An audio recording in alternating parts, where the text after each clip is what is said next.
Hello dears, പുതിയൊരു വീഡിയോയിലേക്ക് സ്വാഗതം. പിന്നെ ഞാൻ ഉണ്ടാക്കാൻ പോകുന്നത് നമുക്കെല്ലാവർക്കും ഇഷ്ടപ്പെട്ട പൈനാപ്പിൾ റെസിപ്പിയാണ്.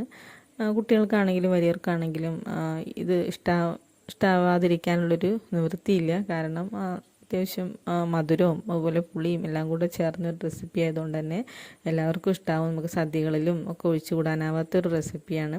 അതുപോലെ തന്നെ നമുക്ക് ഉച്ചയുണ്ട് പ്രത്യേകിച്ച് രണ്ടാമത്തെ കറികളൊന്നും ഇല്ലാത്ത സമയത്തൊക്കെ നമുക്ക് പെട്ടെന്ന് ഉണ്ടാക്കിയെടുക്കാൻ പറ്റുന്നൊരു റെസിപ്പി കൂടിയാണ്. അപ്പോൾ നിങ്ങൾ ആദ്യമായിട്ടാണ് നമ്മുടെ ചാനൽ കാണുന്നതെങ്കിൽ ഒന്ന് സബ്സ്ക്രൈബ് ചെയ്യുക. അതുപോലെ തന്നെ വീഡിയോ ഇഷ്ടമാവുകയാണെങ്കിൽ ഒന്ന് ലൈക്ക് ചെയ്യുക. നമുക്ക് വീഡിയോയിലേക്ക് പോകാം.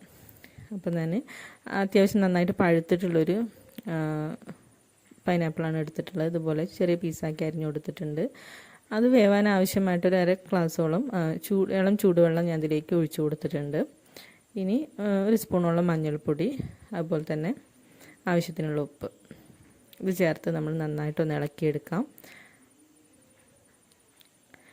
മഞ്ഞളും അതുപോലെ ഉപ്പൊക്കെ എല്ലായിടത്തും എത്തിയെന്ന് നമുക്ക് ബോധ്യമാകുമ്പോൾ നമുക്കിതൊന്ന് അടച്ച് വെച്ചൊരു 10 മിനിറ്റോളം ഒന്ന് വേവിച്ചെടുക്കാം.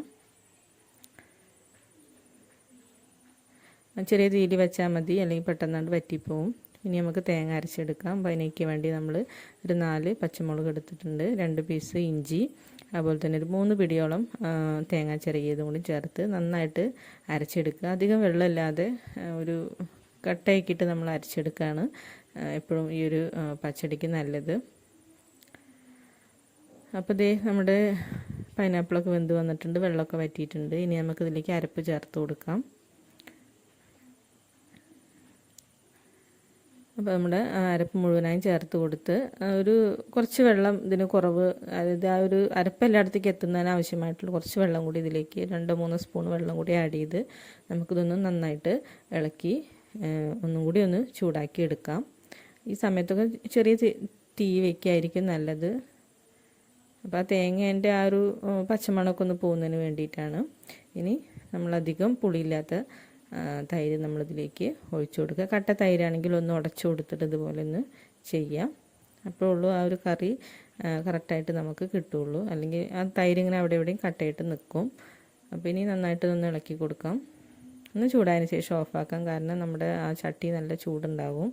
ആ ഒരു ചൂടത്തിരുന്ന് സെറ്റാവട്ടെ. ആ സമയത്ത് നമുക്ക് കുറച്ച് വെളിച്ചെണ്ണ ഒഴിച്ച് ഇതേ കടുക് പൊട്ടിക്കുക, വറ്റൽമുളക് ഇട്ട് കൊടുക്കുക, 2 തണ്ട് കറിവേപ്പിലയും കൂടി ഇട്ട് കൊടുത്ത് നമുക്ക് വറുത്തത് നമ്മുടെ പച്ചടിയിലേക്ക് ഇട്ട് കൊടുക്കാം. അപ്പോൾ ഇത്രയും ആകുമ്പോഴേക്കും നമ്മുടെ പൈനാപ്പിൾ പച്ചടി റെഡി ആയിട്ടുണ്ടാകും. നല്ല ടേസ്റ്റാണ്. അതുപോലെ തന്നെ നമുക്ക് പെട്ടെന്ന് ഉണ്ടാക്കിയെടുക്കുകയും ചെയ്യാം, എല്ലാവർക്കും ഇഷ്ടാവുകയും ചെയ്യും. അപ്പോൾ വീഡിയോ അല്ലെങ്കിൽ നമ്മുടെ റെസിപ്പി ഇഷ്ടമായെന്ന് വിചാരിക്കുന്നു.